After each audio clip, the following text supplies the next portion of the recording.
Hola, ¿qué tal? ¿Cómo están? Tengan todos ustedes muy buenos días. Me encanta cuando estamos así, más gente en este espacio, en esta mesa. Buenos días. No sé si son multitud. ¿Se acuerdan? Es que usted no debe haber sido de esa Obvio que sí. Oiga, yo tengo 45. ¿Cuál? De la generación que veía Tres son multitud. Buenos días, RTP. Susan Somers, puede ser la... Esa es la rubia. John Ritter y Jack, no me acuerdo el apellido. Ah, perdón. Jack Tripper. Jack Tripper era el apellido del protagonista de la serie. Tres son multitud. Época, cariño. Es que no es tu generación, no ves los podcasts. Dos generaciones. Eso. 3 o 4. A ver, Andrés Merino, Dome Tabaqui, María Fernanda, buenos días con ustedes para conversar. Obvio, tema central, subsidio. Y también el traslado a la Tacunga de la presidencia. Yes, y la vicepresidencia se va a Otavalo. Ya hoy la gobernación estuvo protegida, resguardada, si cabe, con 5 tanquetas. Por ahí escuchaba a algunos analistas constitucionalistas decir que se requería de un estado de excepción para poder cambiar la sede del gobierno, otros que dicen en la Constitución no define, en la de 1998 sí dejaba claro cuál tenía que ser la sede y lo ponía como Quito, en esta oportunidad no, ya pasó antes, estábamos también en un estado de excepción en la época de Lenín Moreno, y por la misma causa, que traslada la sede del gobierno hacia la ciudad de Guayaquil. Pero primero solo le pongo mi criterio y cada uno para que luego lo vaya expresando también. Al respecto de los subsidios, yo creo en los subsidios, que son temporales, que son medibles y que sin que eso signifique mandar a pique a un país. Es la tercera vez que se intenta, veamos cómo políticamente el gobierno hace su estrategia para poder sostenerlo, meter retro, es una de las cosas más complicadas, aunque en las 2 oportunidades anteriores tuvimos que llegar a eso luego de una serie de manifestaciones. Hoy el país se levanta entre que si hay transportación, en Guayaquil algo reducida la cantidad de buses urbanos, que es lo que a mí me preocupa un poco, es la falta de coherencia entre lo que se propone en campaña y luego lo que hace el Ejecutivo. El camino es diferente, cierto, pero amerita el Ecuador una respuesta del por qué el gobierno cambia lo que dijo en campaña del 2023, el 2024, 2025, ¿por qué cambió? Y lo otro, no he visto la entrevista completa, pero sobre todo me quedo con esta parte de una entrevista que le hacen el día de hoy al ministro de Transportes y Obras Públicas, el ministro Roberto Núquez, al respecto de los subsidios y sus tiempos. ¿Qué ocurre? Dentro de las 18 acciones que va a ejecutar el gobierno, en las que se van a redistribuir estos 1.100 millones, porque básicamente eso sería el valor de la eliminación del subsidio, a focalizarlo a otras formas de continuar los subsidios. ¿Qué es lo que dijo hoy el ministro Luque? Y tengo mis interrogantes al respecto. Que es la primera vez que se contempla una ayuda económica a los buses de transportación urbana. Que esta ayuda económica será por 8 meses y podría prorrogarse por 4. Estamos hablando de 12 meses en el mejor de los casos. Pero que luego de eso tendrían que revisarlo con quienes tienen la competencia de tránsito. ¿Por qué me preocupa a mí esto? Si hay que decirlo directamente a la ciudadanía, que quizás en 12 meses el pasaje del transporte urbano pudiera incrementarse. Claro, todo dependerá de la decisión que se tome al interior de cada gobierno seccional, pero a las personas, o por lo menos a mí, no me gustan estas verdades de a poco. No hay que solamente responder por el momento político, sino decirle al país lo que eventualmente en un año va a ocurrir.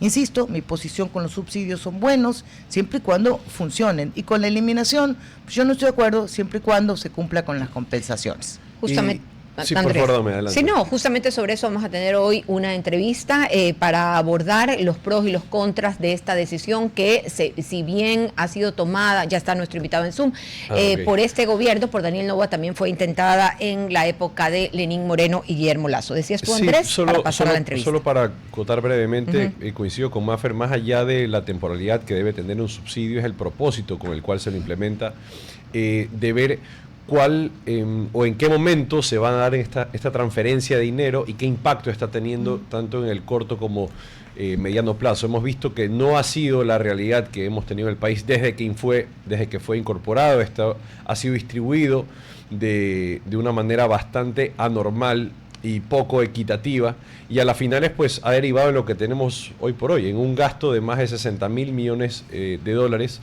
donde me parece acertada la eliminación del subsidio. Lo que no me queda muy claro, más son las medidas de compensación que se van a dar, que hay algunas contempladas, y dentro de estas medidas lo que sí se especifica es que se va a dar la devolución inmediata del IVA a las personas de tercera edad, los jubilados, que eso sí.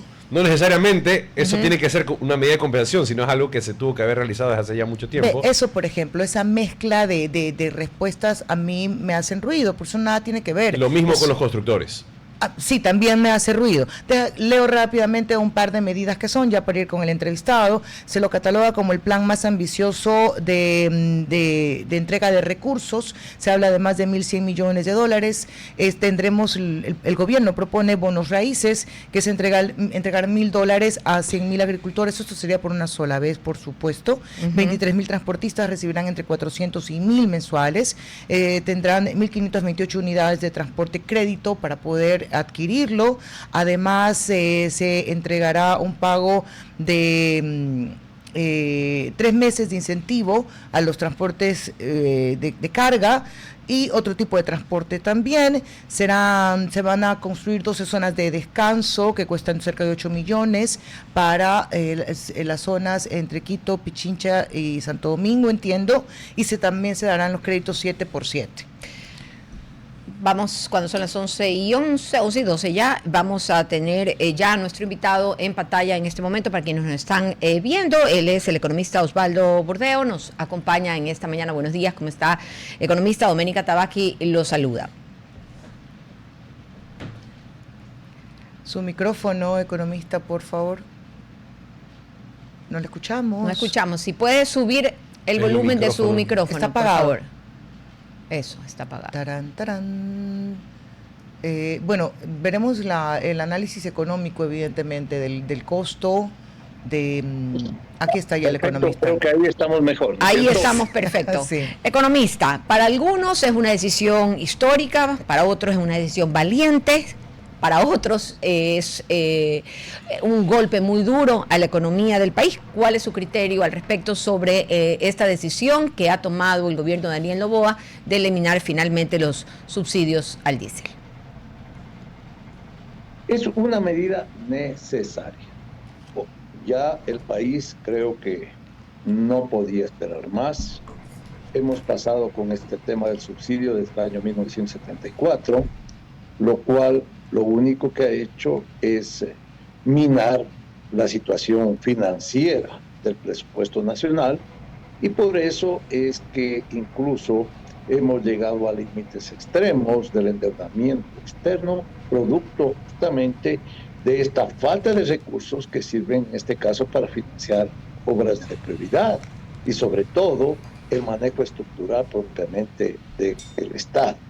Así que las consecuencias que esto nos ha traído es un alto índice de déficit, lo cual simplemente ha hecho que pasemos a un espacio de morosos y de incumplimientos y de además de no hacer las cosas debidamente en todas las reclamaciones que el Estado o el pueblo, en este caso menos pudiente, exige, como es el tema de la salud y la educación. Además, que actualmente contamos con una infraestructura muy deficitaria, y esto naturalmente muestra a las claras que las condiciones realmente no estaban siendo administradas en la debida forma. Economista, muy buenos días. Andrés Merino lo saluda. Si bien, como usted menciona, pues es una medida necesaria y también urgente, como lo ha sido de hace algunos años, ahí me gustaría también conocer el impacto que tiene este ahorro, sobre todo en el presupuesto general del Estado. Ya sabíamos que teníamos un déficit, que tenemos un déficit bastante grande, pero ¿cómo saber esa repercusión del ahorro, sobre todo en la inyección, como usted decía, en obras destinados a infraestructura, a educación, a salud, entre otros? Todos sabíamos que había que tomar medidas para solucionar un problema de déficit de 5.500 millones de dólares, que los venimos arrastrando desde el año 2014. Entonces, El tema del subsidio es una parte. Mucha gente cree que con esto ya está solucionado el problema técnico, presupuestario, y no es así. Habrán que hacer otro tipo de ajustes que yo creería tendrían que ir por el lado del gasto, porque más impuestos, en este caso a las personas, especialmente empresas, lo único que haría es entrar en un proceso depresivo, recesivo, y eso naturalmente va en desmedro del desarrollo y crecimiento del Producto Interno Bruto. Así que tan necesario es este momento hacer también los ajustes, yo sí diría de forma directa de parte del gobierno, para empezar a achicar ese Estado que definitivamente es otro de los causantes y razones principales para estar en estos serios problemas. Sabemos bien que el problema no lo ha hecho este gobierno. Esto perfectamente conocemos que desde el año 2007 empezaron políticas de gasto excesivo, donde se despilfarró en obras suntuosas y nada productivas, además un aumento burocrático exagerado y un aumento de salarios que en este momento es mucho mayor su promedio en lo que tiene que ver al sector privado. Entonces, hay una cantidad de elementos que han contribuido, en este caso, para agravar la situación actualmente que tiene el país. Economista, ¿cómo está usted? María Fernanda Perrone le saluda. Economista, varias medidas en un mismo año necesarias, se coincide, pero muy seguidas. No será un golpe muy fuerte, primero en la reducción del tamaño del Estado, luego un presupuesto general del Estado que se refiere a un incremento en la producción petrolera, un déficit que pudiera ser de 13.000 millones de dólares, y luego tiene esto que, si bien hoy no se verá que continuará el egreso, no como un subsidio al diésel, pero sí como ayudas económicas, ¿no será todo de golpe para un país que todavía no se levanta a pesar de tener buenos indicadores o ciertos buenos indicadores? Todos sabíamos que cualquier gobierno que llegue tenía que tomar medidas, en este caso de ajuste. El no hacerlo, lo único que hace es correr el riesgo del sistema financiero que está dolarizado, y eso creo que sería una situación mucho, pero mucho más grave. Entonces, estas medidas necesarias e indispensables que aparentemente dan la imagen o la impresión que encarece la canasta familiar o cosa por el estilo, no es tanto eso, sino más bien el hecho de haberlas tomado, porque en otras ocasiones los gobiernos que intentaron incluso estuvieron al borde de ser sacados por la población. Hoy por hoy, ya frente a las circunstancias, creo que el gobierno está manejando una estrategia para suplir la posibilidad de que ese riesgo disminuya y de esa manera enfrentarlo al asunto. Lamentablemente es una medida antipopular, sí, pero en efectos económicos es saludable, porque definitivamente el engaño que se viene manteniendo y sosteniendo a base de endeudamientos con los multilaterales ya no se aguanta más. Y de por medio hay que cumplir una serie de obligaciones que, como los proveedores o servicios que están permanentemente requiriendo el Estado para que este Ecuador funcione. Entonces, aquí, más allá de que están muy bien las compensaciones y que, claro, no tendrán el mismo porcentaje en relación a lo que en este caso se recupera por el tema propiamente de la eliminación del subsidio, pero sí coadyuva significativamente para que por lo menos esa brecha tienda a disminuir. No con eso quiere decir que lo vamos a solucionar, porque mire usted el déficit en cuánto se encuentra. Acabamos de aprobar o se ha enviado una proforma presupuestaria que está alrededor de los 33.000 millones de dólares y total solamente tenemos de ingresos 27.000. Entonces es cuestión de sumar y restar. Ahí vemos que en resumidas cuentas siempre nos va a faltar dinero como para cumplir todas esas partidas que están presupuestadas. Sí, y ahí justo tocaba un punto importante, economista, hablando sobre canasta básica y la incidencia que tiene esta eliminación del subsidio sobre el resto de familias ecuatorianas. Si es que lo podríamos calcular y cuantificar para las personas que nos están escuchando a nivel general, ¿cuánto sería esto y de qué valor estamos hablando? Esa merma sobre todo en el consumo. Le voy a poner un ejemplo y un ejercicio, pero antes de eso quiero decirle lo siguiente.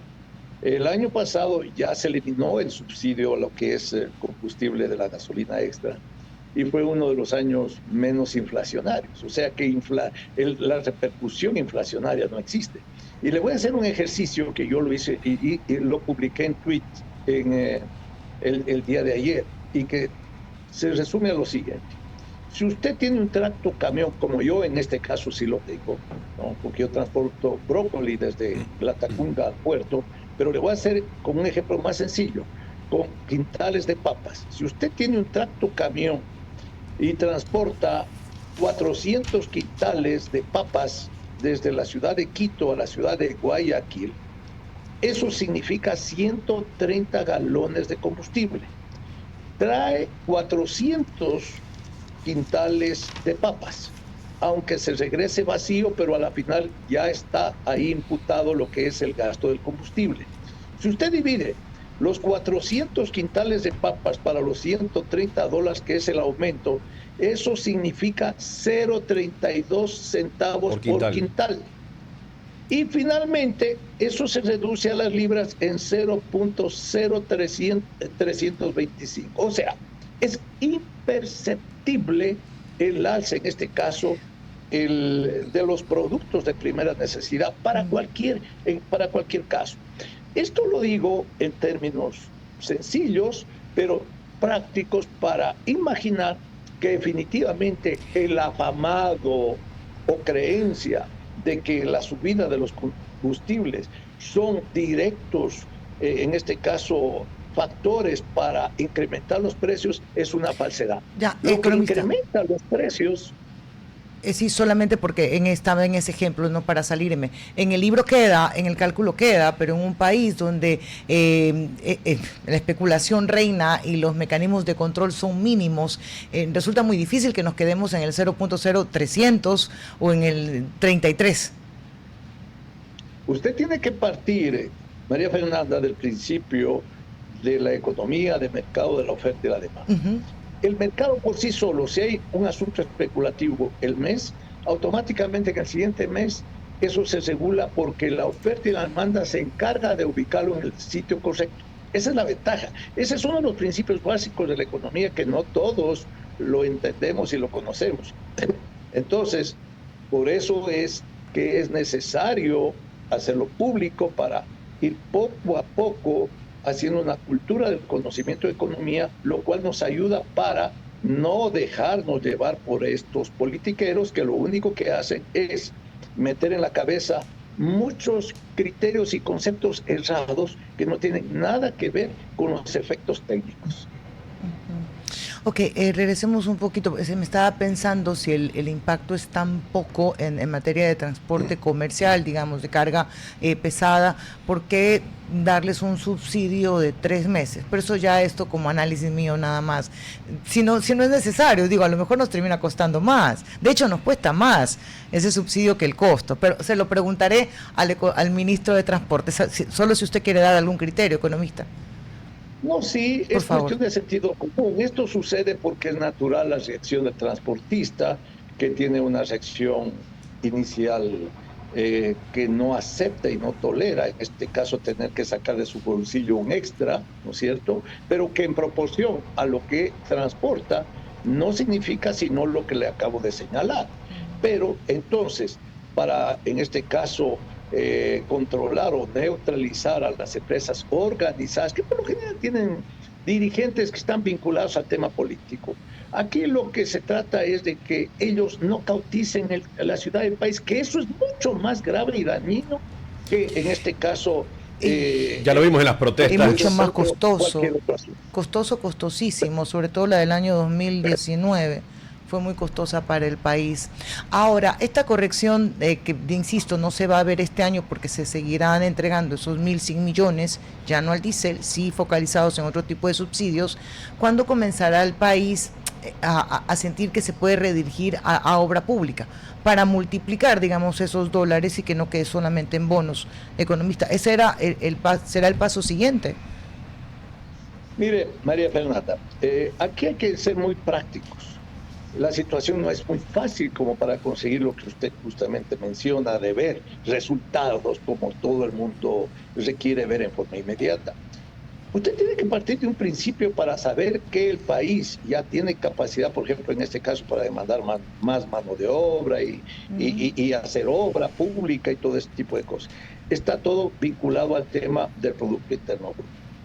Si nosotros, por ejemplo, en la actualidad tenemos un Producto Interno más o menos alrededor del 1.5%, y la población y crecimiento demográfico está en ese mismo porcentaje, el crecimiento es nulo. O sea, no vamos a ver mejoría en temas de desempleo, ni vamos a ver situaciones que nos permitan a nosotros tener una obra de mejorar. El crecimiento, para que sea realmente interesante e importante, es de no menos de un 5% anual del Producto Interno Bruto, lo cual está todavía muy lejano. Entonces, si usted me pide a mí, como economista, que le dé un criterio, en esto no hay que despertar falsas expectativas y creer que ya con esto está solucionado la problemática económica del país.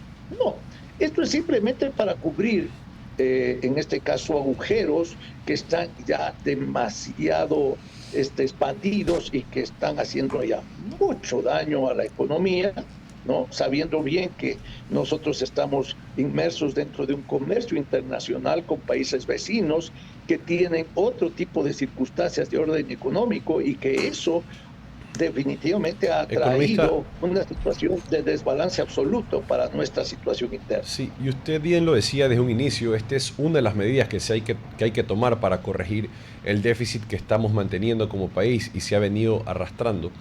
Y adicional a esto, si es que no se toman otras medidas adicionales, nunca vamos a poder, dentro de todo, estabilizar el nivel de ingresos y otros accesorios que se necesitan, pues, para que tengamos la inversión adecuada. Si nosotros podemos proyectar de aquí a un corto, mediano plazo, ¿qué necesitamos a más de esta eliminación de subsidios para corregirlo y cuándo podríamos ver ya ese redireccionamiento de recursos hacia proyectos de servicio público, ¿no? Entre todos los que hemos hablado, salud, educación, entre muchos otros?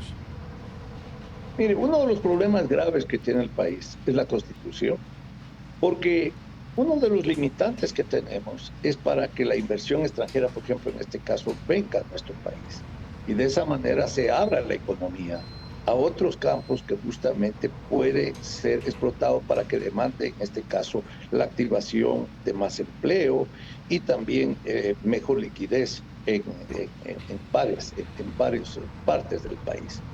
Entonces, ahí es cuando también nadie entiende por qué el presidente insiste en proponer consultas al pueblo ecuatoriano y de esa manera modificar en parte lo que está mal dentro de lo que es la Constitución, que lamentablemente es un limitante en todo, porque es una Constitución con solo derechos y no da una situación de actuar con derecho para tener un sistema de confiabilidad y de esa manera la inversión, tanto interna como externa, pueda fluir. Nadie puede invertir en un país con conflictos y sobre todo atado simplemente a obligaciones. Entonces, eso se vuelve indispensable, incluso el mismo Código de Trabajo, empezando por aquí. O sea, hay una serie de elementos que en este caso contribuyen para que las cosas no salgan como deseamos. Por eso estas cosas son aisladas frente a la estructura general que está totalmente dañada y rota. Por ejemplo, tenemos un Código de Trabajo desde 1938. Sí. Que para la época probablemente era apropiada, pero ya han pasado cuántos años y nosotros seguimos creyendo que con eso podemos funcionar dentro de lo que es un esquema realmente de modernización, y no es así. Entonces, la insistencia en este caso y la necesidad de reformar complementariamente las leyes se vuelve indispensable. Y así sucesivamente otros elementos que ayuden, en este caso, ¿para qué? la economía, en este caso, fluya a través de la confianza ante la inversión que solamente con esos elementos podría, en este caso, despegar. Economista, no, gracias por habernos acompañado esta mañana. Le enviamos un fuerte abrazo.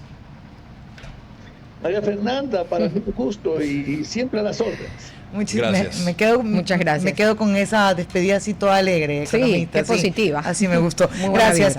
Dos notas antes de irnos a la mención y a la pausa. La prefecta del Cotopaxi, Lourdes Esteban, señala que la eliminación del subsidio al diésel afectará a los pequeños productores del sector rural y que es una pena que hayan llegado con tanquetas a la Tacunga. Y para eso nada más digo que dentro de la estrategia política, pues, estrategia jugada maestra, haber sido la Tacunga, lo responden al regresar ya. Dale, no, y sobre todo también las medidas que se están tomando y la comunicación que se está dando sobre ese tema. Nos vamos a la pausa comercial los 30 minutos, pero antes, como siempre, recordarles que Banco Guayaquil, el mejor banco del Ecuador, ese banco que siempre está pensando que me vas a transferir, Andrés. Yo también quiero. Transferencias rapiditas desde su teléfono celular. Si quiere abrir una cuenta corriente, una cuenta de ahorros, también lo puede hacer desde su teléfono celular, su iPad, su computadora, con $0, hágalo ya, cámbiese de banco, si es que no lo ha hecho, hágalo como yo, que Banco Guayaquil siempre está pensando de qué manera solucionarnos, ayudarnos y resolvernos la vida a sus clientes. 11:31, la pausa y volvemos.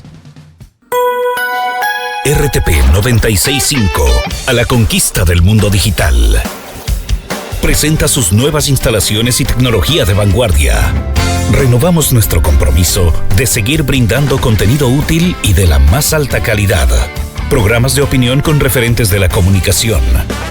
Noticias para contar todo lo que está pasando en todo momento. Una variedad de segmentos con lo que necesitas saber. Y asociaciones internacionales estratégicas. Todo para mantener a nuestra audiencia y seguidores siempre bien informados. Siempre en RTP. Buena compañía. Ahora mismo se fue la señora Tabaqui y estoy solo con Andrés Emerino. Se nos hizo Andrés. No, mentira, bromita. 11:36 minutos. Recordé viejos tiempos. Andrés y yo éramos el superdúo. Y antes éramos el super trío con Diana Monroy. Momentito para recordarles importante, y es que en serio tener un banco que te resuelva, un banco que esté a tu alcance es una de las mejores cosas que te puede pasar, más cuando tienes todas las soluciones ahí en tu manito. Recuerda que en mi comisariato por cada $8 de compras con tarjetas Banco Guayaquil recibes doble sticker para completar tu cartilla y canjear los contenedores marca Style Life más rapidísimo. A mí me pasa, yo siempre compro con tarjeta de débito de Guayaquil. Corre hasta el 26 de noviembre o hasta agotar stock. Óigame, y ese stock está agotado, sobre todo el de 550 ml. Tú no vas al supermercado. Claro que sí. Porque ya, entonces ese contenedor de 550 ml ya está agotado, ese no hay. Pero vaya por los otros, que están divinos y los puede darle 3.000 usos, así que disfrútelo. 11:37 minutos. Revisemos otros temas, Andrés, que están ligados por ahí un poco. No, que están ligados. Hablábamos de la movilización del Ejecutivo a la sede de la Tacunga, ya, yo te decía, jugada maestra, tan. Más que jugada maestra, pienso que el gobierno ha aprendido, pues, de los errores y la falta de estrategia de comunicación y de control que hubo en otras administraciones. Si bien, como tú bien mencionabas, Mafer, aquí la medida no fue consensuada, no fue hablada de la manera en la que nos podríamos esperar o como se dieron en administraciones anteriores, pero hoy por hoy ya también conocemos cuáles son los focos donde se presentaron los altercados, las movilizaciones, los sabotajes casi terroristas, yo diría, que hubo en años anteriores. Y es por eso que hoy por hoy pues lo veo con buenos ojos, sobre todo que se tenga la dureza y la mano firme contra cualquier intento de movilización, no movilización pacífica, sino movilización agresiva, que ya ha caracterizado en otros años a ciertos grupos. Creo en las marchas, creo en el reclamo, no en la paralización ni en el bloqueo, no le hace bien al país, y creo que hemos ido de menos a más. Vamos de recorderis. Año 2019, octubre, sale el gobierno con el bombazo, mal comunicado, mal trabajado, sin estrategia, y eso nos llevó a cerca de 17 días en zozobra, estar sentados ahí al filo de la silla viendo qué era lo que eventualmente podía pasar con el gobierno y todo lo que un país estaba paralizado. Como terminamos en algo que yo no recuerdo haber visto nunca, era en señal abierta una discusión con un representante de, ¿se llama francés? De la Organización de Naciones Unidas, puede ser, correcto. Que estaba haciendo así como mediador. De la conferencia episcopal, si no. También si no estuvo el presidente, estuvo el señor Leonidas Issa sentados en esa mesa y todo el Ecuador viendo. Y el famoso ejemplo del tractor, sí, cómo olvidar. Ok, días más tarde, retro contigo. Vámonos destrucción de florícolas, destrucción de obligación de todo. Asalto, sí. De todo hubo realmente. Lamentable. Lo que pasó ahí fue el incendio en la Contraloría, ¿cierto? Ajá, sí.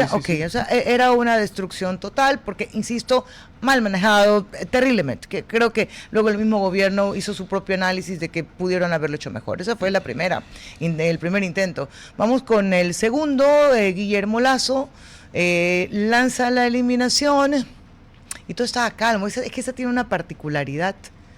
Parecía que esta marcha no tomaba ningún ribete, que se quedaba en nada, pero lo detienen a Leonidas Issa.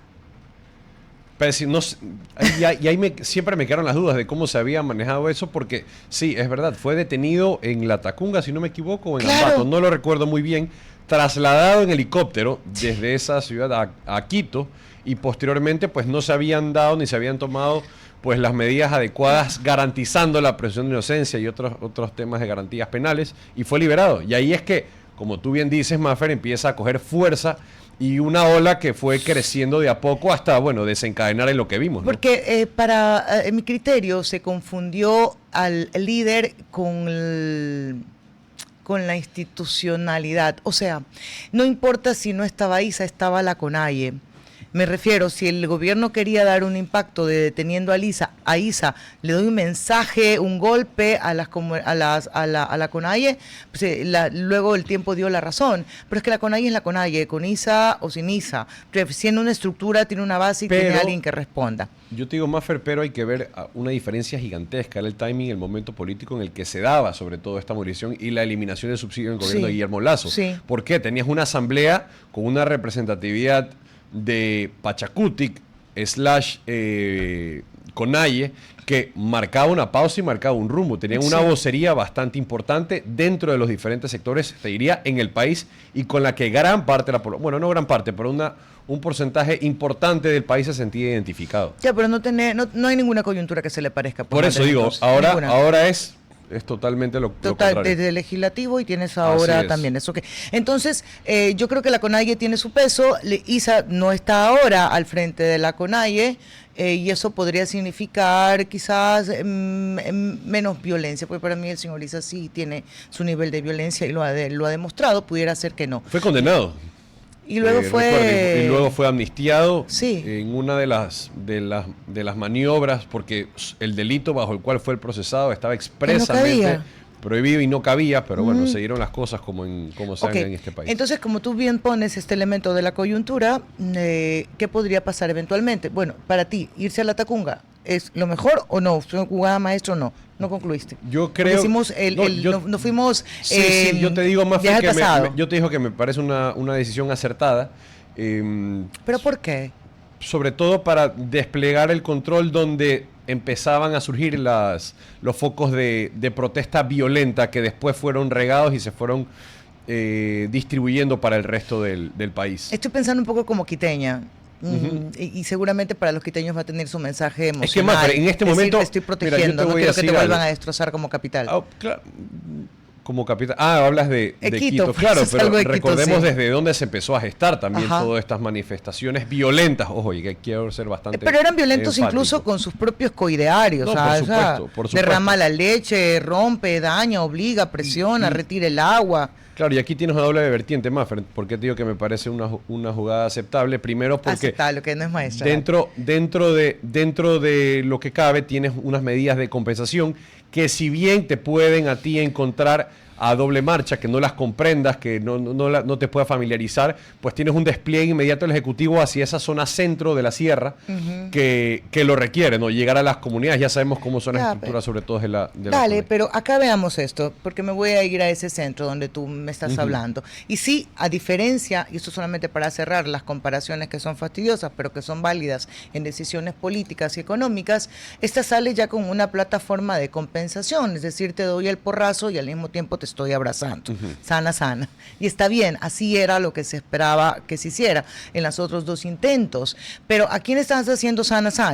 Al transportista interprovincial, al transportista intraprovincial, al transportista urbano y al transportista, eso va a ser por 1 año, y al comercial por 3 meses. Y al sector agrícola lo que le estás dando es crédito, por acá le vas a dar deja que acá lo tenía anotado, $1,000 a 100,000 agricultores, no sé cuánto cubre, si esto solamente será por una vez. Y estamos en esa zona donde hay mucho desarrollo agrícola, de donde inician justamente la protesta. ¿Están ellos cubiertos? ¿Están ellos protegidos con esta ayuda social? Yo te digo, Mafer, es que el Estado no tiene el deber de ni siquiera dar este tipo de compensaciones. A donde quiero llegar es que se ha manejado tal discurso de fatalismo y hay tal nivel de desconocimiento, sobre todo en la cadena logística, desde el que produce hasta que lo comercializa, que se ha vendido la idea de que con la eliminación de este subsidio pues vamos a tener unas escalas inflacionarias permanentes. Y no es así. Sí, se puso como bien lo decía, se puso el ejemplo del tractorcito en aquel momento, en esa mesa técnica que nadie lo pudo descartar y era fácilmente... Nadie lo pudo debatir, ¿no? Y era fácilmente rebatir y era fácilmente desmontable. Creo y considero que para aplacar también los ánimos es una decisión política que se toma el dar estas medidas de compensación para poder ir dando pasos progresivos hacia la eliminación completa de este tipo de subsidios. Creo que hay que ponerle plazos, el gobierno lo deja claro. Le está diciendo, yo te voy a ayudar temporalmente. Correcto. Pero yo discrepo contigo en esto de que el gobierno no debería hacer nada. Depende del músculo económico que tú tengas para sostener los cambios.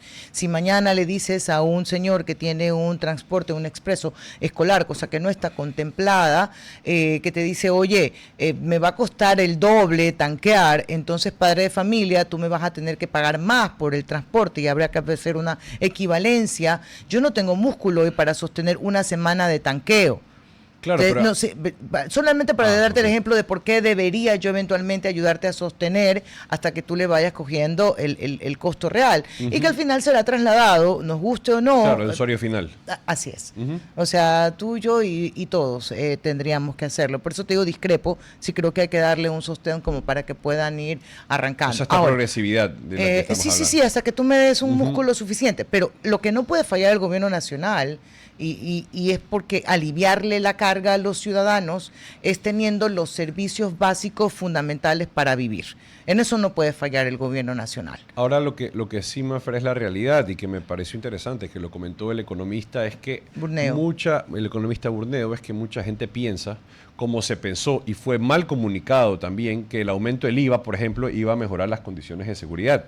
Que eso no fue mal comunicado, Andrés, eso fue lo que nos dijeron. Ya, pero a lo que voy, Mafer, es primero la repercusión que tienes y hoy al mediano largo plazo vemos que no ha habido mayor cambio dentro de los impactos de programas de seguridad, de Plan Fénix, que ahora pues ya ni se lo menciona, y no ha logrado pues dentro de todo aminorar los índices de violencia y de olas criminales que nosotros hemos tenido. El aumento, y hay que ser claro, el aumento del IVA que se tuvo en ese entonces, si bien era necesario, pero iba enfocado, bastante dirigido hacia la corrección del déficit, que hoy es lo que está sobre la mesa del gobierno nacional frente a su programa económico. Y hoy vuelve a pasar lo mismo. Tenemos también la eliminación de un subsidio, que sí, que era una medida que podía estar distorsionada, que va a ayudar en algo, no sé, pues a reenfocar los recursos, a hacer obras.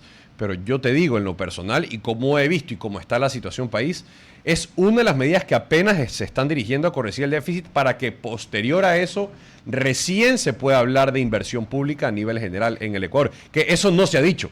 Ya, ok, Andrés, digamos que es así, digamos que son otras los cumplimientos que debe hacer el gobierno nacional, entiéndase, los ciudadanos para cumplir con la receta del Fondo Monetario Internacional. Yo solo voy a insistir en que el gobierno, dado eso, no puede fallar en lo mínimo, en lo básico que es educación y en salud.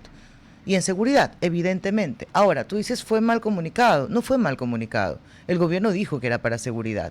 Entonces, o es mal comunicado o no fue sincero el gobierno nacional. Bueno, yo creo que por ahí iría la palabra y se crean expectativas falsas, porque empiezas a conversar y empiezas a hablar de generar esta reacción positiva frente a la lucha contra la inseguridad con 3 puntos de aumento del IVA, que hoy no recuerdo cuánto representan, pero a la hora de la hora sabemos que no ha habido, sobre todo, una evidencia clara o no ha habido, pues, un ejemplo mostrando dónde está el redireccionamiento de esos recursos y también cuánto ha significado el aporte de ese IVA hacia la lucha contra la inseguridad. Y es que tú tienes el registro, tienes incluso la ejecución presupuestaria del Ministerio de Defensa y de Comercio Exterior, te iba a decir, del Ministerio del Interior en materia de seguridad, 23, 30%, 60% es lo que se ha ejecutado. Entonces tú dices, oye, espérate, ¿dónde está el 3% del IVA que iba directamente para eso? A mí me molesta eso de cualquier gobierno, que te proponga algo en campaña y luego que cambie y no te explique por qué, porque de verdad a veces se enfrentan con realidades que desconocen y toca ya en la parte de ejecución decirle a los ciudadanos, no hay de dónde, claro. Oye, me equivoqué, lo reconozco, esto va a ser correctivo, pero espérate, nuestra corrección cambia, quizás un poco tenemos ajustes, pero nuestro objetivo sigue siendo el mismo, pero el gobierno no lo reconoce. Y aquí, Maffer, también hay que complementar, ¿no? Porque si bien se da esta liberalización o eliminación del subsidio, también sería oportuno e importante que se dé la apertura también para que los privados puedan hacer las importaciones de los hidrocarburos, porque no vamos a estar acá pagando un precio internacional con condiciones y un producto que no cumple ni siquiera con los estándares básicos de lo que estoy en ese momento desembolsando. Ahora yo pregunto, y esto de verdad desde el total desconocimiento, quizás tú que sabes más, Andrés, me puedas colaborar. Si ya vamos a entrar en esa posibilidad de importación de combustibles, si ya estamos claros que no hay necesidad, que no se va a subsidiar, ¿vale la pena seguir teniendo una refinería que pasa más dañada que produciendo, dirigida solamente para esto? Es que es lamentable, Maffer. Yo creo que la infraestructura de esa refinería, hablamos de las Esmeraldas, ¿no? Sí, por supuesto. La refinería es importante y sobre todo, Maffer, nos ayuda dentro de todo a compensar los valores que teníamos producto de ay, se me están yendo las palabras. Dime, a mí cariño. También. Producto de ese desfase entre el precio internacional y lo que se comercializaba localmente. Si bien lo de la refinería, más que si es necesario, no, yo creo que sí es necesaria, pero estamos teniendo un problema bastante grande, sobre todo por los procesos de reestructuración, los procesos de mantenimiento copados de corrupción. Entonces, si no podemos llegar o si no podemos sobre todo balancear los niveles mínimos de operación que tenemos en esa refinería, pues allí es donde surgen estas preguntas que acabas de mencionar. Sí, porque yo ligo a lo que fue propuesta de campaña del presidente Daniel Noboa en las 2 campañas que se hizo cuando se habló de disminuir el precio del combustible, y no era por obra de magia, no era por arte de magia, sino era siendo eficiente Petroecuador. O sea, recordemos que ni siquiera las firmas más grandes de auditoría, no sé si ya ahora, querían auditar al mismo Petroecuador. Pues. No hay estados financieros, desde hace más de 4 o 5 años. No tienen ni idea, como yo no sé cómo cierra una empresa sin conocer sus estados financieros, pero en todo caso, y eso también lo pidió el gobierno nacional, dijo que eso se iba a tener a la mano para poder conocer la realidad de Petroecuador. Entonces, por eso yo pregunto en qué condiciones nos quedamos ahora, si vale la pena seguir con el plan propuesto en campaña sobre mejorar las condiciones de la refinería para cumplir con ese objetivo de disminuir el costo del diésel y no más bien liberarlo, ¿no? Y ponerlo a un costo real. Hay que decirle la verdad al país, y hay que decirle la verdad al país desde campaña. El país tiene un hueco así sin fin en el que se van recursos y que terminan financiando a quien no debe, que son subsidios que cubren a quien no necesita, y hay que decírselo al país. Eso del lado de quien propone su eliminación. Y del otro lado, a quien está en desacuerdo con la eliminación, oye, vaya con propuestas. Yo hasta ahora, el gobierno nacional dice que les va a dar entre $400 y $1,000 a los transportistas, ¿cierto? Va a ser mensualmente. Obvio, eso tendrá que ver con el nivel de la cantidad de recorridos que hagan. Yo quiero saber cómo llegaron a ese valor, pero también quiero saber por qué los transportistas dicen que eso no es suficiente. Claro, ¿en base a qué? ¿Y cómo lo están calculando? Y ¿sabes qué? Recuerdo que estábamos en Hurtado de Machala y pedíamos exactamente esto, Andrés. Oye, solamente muestren cuáles son los costos. Claro, los cálculos y el formato que utilizan para poder para decirte, oye, ¿sabes qué? Tienes razón, no te va a alcanzar. Se justifica que hoy, en este momento, tengas paralizado a la altura de Chivería, vía la costa, tengas ahí cruzados camiones que no dejan transitar, lo cual es inconstitucional y lo cual es un delito, por si acaso. Su derecho a reclamar es su derecho. Cerrarnos la vía, para nada. Entonces, no hay del otro lado tampoco una postura de decir, esto es lo que le pasa hasta la realidad del sector transportista. De todo. Sea de carga, sea comercial, sea urbano. Claro, y lo último, Maffer, también que es válido remarcar es que la medida tiende a tomar un tinte muy importante frente a la lucha contra la inseguridad y el narcotráfico y el contrabando. Recordemos que Ecuador se había consolidado ya, se consolidó como un hub para la exportación de la droga y también para la producción inclusive interna, la minería ilegal. ¿Y por qué hablo de esto? Porque ya al tratar de equiparar los precios que tienes en Ecuador del diésel frente a lo que tienes en Colombia, Ecuador lastimosamente tenía o les brindaba a los grupos criminales una ventaja competitiva para poder conseguir el diésel más barato, cosas que hoy ya no lo podrías hacer. Ya, pero también hay otro valor que a mí me queda dando vueltas, no lo quiero exacto porque seguramente no se puede, pero ¿cuánto realmente hemos subsidiado del robo de combustible? ¿Cuánto le ha representado al país? El robo, aparte. Sí, el contrabando, ¿cuánto ha sido? De esos 1.100 millones del subsidio al diésel, ¿cuánto ha sido a pérdida? ¿Cuánto subsidiamos para el narcotráfico, para contrabandear? ¿Cuánto fue? Yo te voy a decir que ha sido tan penoso que ni siquiera hemos podido llevar un control. No, pero también eso es un autorreconocimiento del Estado, del gobierno, del anterior y del anterior y del anterior, de la incapacidad de tener mediano control sobre eso. Porque yo me acuerdo que pusieron bombonas, que luego dijeron en frontera, que iba a ser con cantidad, demuestra que somos incapaces en ejercer control sobre eso. Bueno, 11:56, joven, me encanta verte. ¿Se fue? ¿De aquí a qué? ¿Un mes te vuelvo a ver? No, ¿cómo vas a creer? No, mañana. Que tengan un lindo día, ya viene Futuro de Acción. Continúen con RTP, somos buena compañía.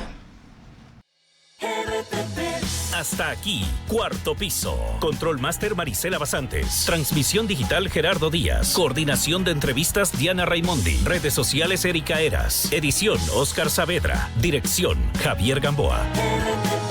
Todos los derechos reservados. RTP 2025.